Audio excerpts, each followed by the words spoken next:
गृह मंत्री अमित शाह ने राहुल गांधी को दिया जवाब। कहा, संसद में आए 1962 से अब तक के हालात पर चर्चा करते हैं। राहुल ने कहा था, चीन के सामने पीएम ने सरेंडर कर दिया। राहुल गांधी के सरेंडर मोदी वाले बयान पर गृह मंत्री अमित शाह ने कहा, सरकार भारत विरोधी प्रोपोगेंडा को रोकने में सक्षम है, लेकिन ये दुखद है कि एक राजनीतिक पार्टी का पूर्व अध्यक्ष संकट के समय ऐसी सस्ती राजनीति कर रहा है। गृह मंत्री अमित शाह ने कोरोना की लड़ाई में भारत को आगे बताया। कहा, भारत ने पीएम मोदी के नेतृत्व कोरोना के खिलाफ कामयाबी से लड़ाई लड़ी है। जनता ने पीएम मोदी के आह्वान पर कोरोना के खिलाफ मजबूती से लड़ाई लड़ी। गृह मंत्री अमित शाह ने कोरोना पर दिल्ली के उप मुख्यमंत्री मनीष सिसोदिया के दावे को खारिज कर दिया। गृह मंत्री अमित शाह ने कहा कि दिल्ली में जुलाई के आखिर तक कोरोना के 5.5 लाख मामले नहीं होंगे। सिसोदिया के बयान की वजह से दिल्ली के लोगों में घबराहट पैदा हो गई। दिल्ली में कोरोना से लड़ाई पर विवाद के बारे में गृह मंत्री अमित शाह ने कहा कि दिल्ली के मुख्यमंत्री केजरीवाल की सहमति से ही सभी फैसले लिए जाते हैं। कुछ राजनीतिक बयान बेशक आए हों, लेकिन फैसलों में कोई राजनीति नहीं होती। दिल्ली में कोरोना से सामुदायिक संक्रमण की शंका को गृह मंत्री अमित शाह ने खारिज किया। कहा, मैंने इस बारे में तकनीकी चर्चा की है, डॉक्टरों से बात की है। अभी तक दिल्ली में कम्युनिटी ट्रांसफर नहीं हुआ है। दिल्ली में अंतिम संस्कार के हालात पर गृह मंत्री अमित शाह ने कहा कि अंतिम संस्कार के लिए इंतजार करना पड़ रहा था, बुरी स्थिति थी। हमने फैसला किया कि 2 दिन के अंदर सभी धर्मों के मुताबिक अंतिम संस्कार किए जाएं। आज किसी को अंतिम संस्कार के लिए इंतजार नहीं करना पड़ रहा। चीन से सीमा विवाद पर शरद पवार ने मोदी सरकार का समर्थन किया। राष्ट्रवादी कांग्रेस पार्टी के अध्यक्ष शरद पवार ने कहा कि राष्ट्रीय सुरक्षा के मुद्दे पर राजनीति नहीं होनी चाहिए। शरद पवार ने कहा कि ये नहीं भूलना चाहिए कि 1962 में क्या हुआ था। एनसीपी कांग्रेस की सहयोगी पार्टी है। शरद पवार ने यह बयान राहुल गांधी के उस आरोप के जवाब में दिया जिसमें राहुल ने कहा था कि प्रधानमंत्री नरेंद्र मोदी ने चीन की आक्रामक। उत्तर प्रदेश के मुख्यमंत्री योगी आदित्यनाथ ने आज अयोध्या का दौरा किया। उन्होंने रामलला और हनुमानगढ़ी के दर्शन किए, साथ ही अयोध्या के विकास कार्यों की प्रगति भी देखी। सीएम योगी ने अयोध्या में अस्पतालों का दौरा कर अफसरों के साथ बैठक की। देश में कोरोना संक्रमितों की संख्या 5,28,000 के पार पहुंच गई। पिछले 24 घंटे में कोरोना संक्रमण के 19,906 नए मामले सामने आए। देश में अब तक कोरोना से 3,09,000 लोग ठीक हो चुके हैं, जबकि 2,03,000 लोग अभी भी संक्रमित हैं। देश में कोरोना से अब तक 16,095 लोगों की मौत हो चुकी है। दुनिया में कोरोना संक्रमितों का आंकड़ा 1 करोड़ को पार कर गया। ताजे आंकड़े के मुताबिक दुनिया में 1,66,00,000 लोग कोरोना संक्रमित हैं। इनमें से 54,51,000 लोग ठीक होकर अपने घर जा चुके हैं, जबकि 5,540 लोग अभी अपनी जान गंवा चुके हैं। देश के 85% कोरोना के मरीज 8 राज्यों में मौजूद हैं। केंद्र सरकार के मुताबिक महाराष्ट्र, दिल्ली और तमिलनाडु की स्थिति सबसे ज्यादा खराब है। देश में कोरोना मरीजों के ठीक होने के आंकड़े भी 61% से ऊपर पहुंचे। स्वास्थ्य मंत्रालय के मुताबिक कोरोना महामारी से होने वाली मौत करीब 3% है। दिल्ली में कोरोना से संक्रमित लोगों की संख्या 80,000 से ज्यादा हो गई। पिछले 24 घंटे में दिल्ली में कोरोना के 2,948 नए मामले सामने आए। राहत की बात यह है कि 2,210 लोग इलाज से ठीक होकर घर लौट गए। दिल्ली में मरीजों का रिकवरी रेट भी बढ़कर 61% हो गया है। दिल्ली पुलिस की मध्य जिला पुलिस यूनिट ने एक निजी कंपनी के साथ मिलकर हेल्दी पुलिस, हैप्पी पुलिस नाम से अभियान शुरू किया। इसमें पुलिस कर्मियों की परेशानियों को लेकर डॉक्टर्स से पैनल से काउंसलिंग कराई जा रही है। कैंपेन का उद्घाटन दिल्ली पुलिस के डीसीपी संजय भाटिया ने किया। महाराष्ट्र में कोरोना मरीज बढ़कर 1,59,000 से ज्यादा हो गए। पिछले 24 घंटे के दौरान महाराष्ट्र में 5,300 नए केस सामने आए।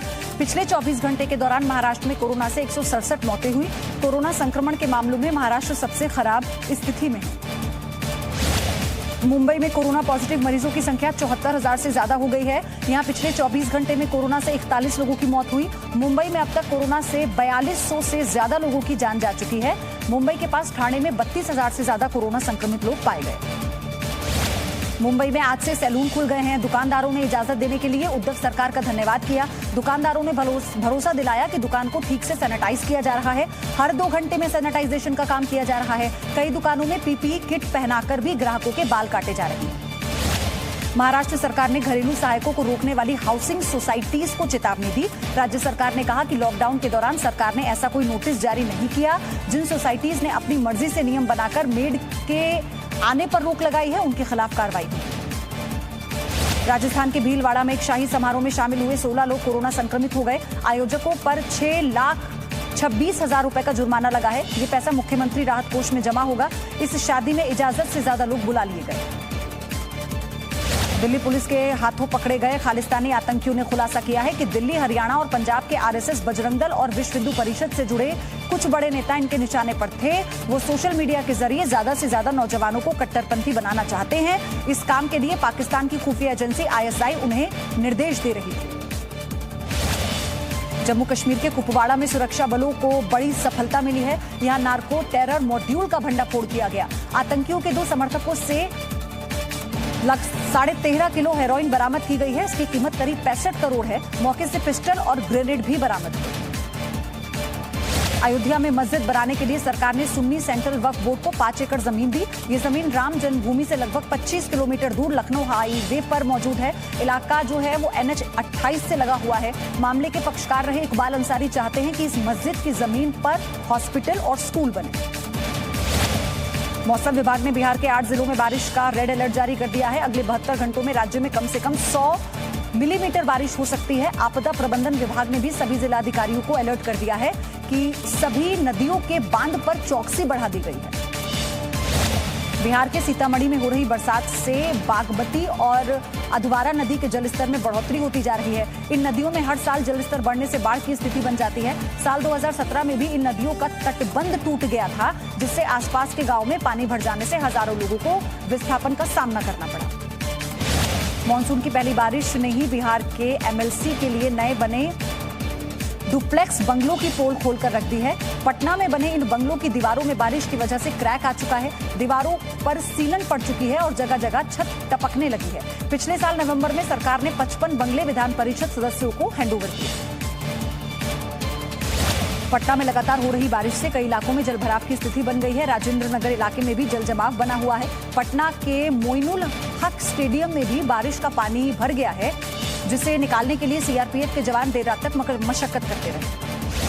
बिहार के कई जिलों में टिड्डियों का दल दिखा। राज्य सरकार ने किसानों से ये कहा कि वो रात में दवा का छिड़काव करें। माना जा रहा है कि अंधेरे में टिड्डियों को दिखाई नहीं देता। कृषि विभाग का कहना है कि वो टिड्डियों को नष्ट करने के लिए पूरी कोशिश कर रहे हैं। यूपी के सीतापुर जिले की छात्रा शिवानी वर्मा ने यूपी बोर्ड की 10वीं की परीक्षा में प्रदेश में 4था स्थान प्राप्त किया। शिवानी की सफलता पर उसे बधाई देने वालों की घर में भीड़ लग गई। शिवानी अपनी इस कामयाबी का श्रेय माता पिता और शिक्षकों को दे रही हैं। उन्होंने 10वीं में 94.83% अंक हासिल किए। यूपी के झांसी शहर में अब स्मार्ट सिटी प्रोजेक्ट के तहत हर चौराहे पर सीसीटीवी कैमरे लगाए जाएंगे और पार्किंग स्थलों की निगरानी कैमरे से होगी। कमिश्नर सुभाष चंद्र शर्मा ने कहा कि पार्क्स में वाईफाई की सुविधा उपलब्ध होगी और लोगों को संबंधित जानकारी दी जाएगी और साथ ही LED के साथ पब्लिक एड्रेस सिस्टम भी लगाया जाएगा। यूपी के रामपुर में पूर्व DSP रहे आले हसन के खिलाफ CJM कोर्ट ने संपत्ति कुर्क करने का नोटिस जारी किया। कोर्ट ने पूर्व DSP को हाजिर होने का आदेश भी दिया है। आले हसन SP सांसद आजम खान के करीबी रहे। आरोप यह है कि आले हसन ने आजम खान के साथ मिलकर करोड़ों रुपए की सरकारी जमीन पर कब्जा किया। यूपी के पीलीभीत में कुदरत का करिश्मा देखने को मिला है। वहां पर बना ट्यूबवेल और बिना मोटर के बोरिंग से पानी निकल रहा है, जिसे दूर दूर से लोग देखने के लिए आए। इस कुदरती पानी से कई एकड़ की खेती की सिंचाई की जा रही है। किसानों की माने तो इस चमत्कार से उन्हें लाखों रुपए के डीजल की बचत हो रही है। हरियाणा के यमुनानगर में अवैध खनन रोकने गई स्पेशल टास्क फोर्स की टीम को खनन माफियाओं ने घेर लिया। खनन माफियाओं ने न केवल अपने पकड़े हुए साथियों को छुड़ा लिया, बल्कि अवैध खनन में इस्तेमाल होने वाले ट्रैक्टर, ट्रॉली और डंपरों को भी छुड़ा कर ले गए। इस दौरान माफिया बदमाशों ने हथियार भी लहराए, जिसका वीडियो अब सोशल मीडिया पर वायरल हो रहा है। आगरा के बीकापुर गांव में खेतों में बना ट्यूबवेल का कमरा भरभरा कर नीचे गिर गया। जानकारी के मुताबिक कैमरे में सीलन आ गई थी, जिससे दीवारों में दरार आ गई। सीलन के चलते ये कमरा अचानक नीचे गिर गया और उसमें बैठे लोग अंदर दब गए। उसके बाद जैसे तैसे उन्हें बाहर निकाला गया। कमरा गिरने का ये वीडियो वायरल हो गया। अब हमें उम्मीद है ये वीडियो आपको पसंद आया होगा। लेटेस्ट खबरों के लिए यूं ही देखते रहिए और इस वीडियो के पसंद आने पर लाइक, शेयर एंड सब्सक्राइब करना ना भूलें।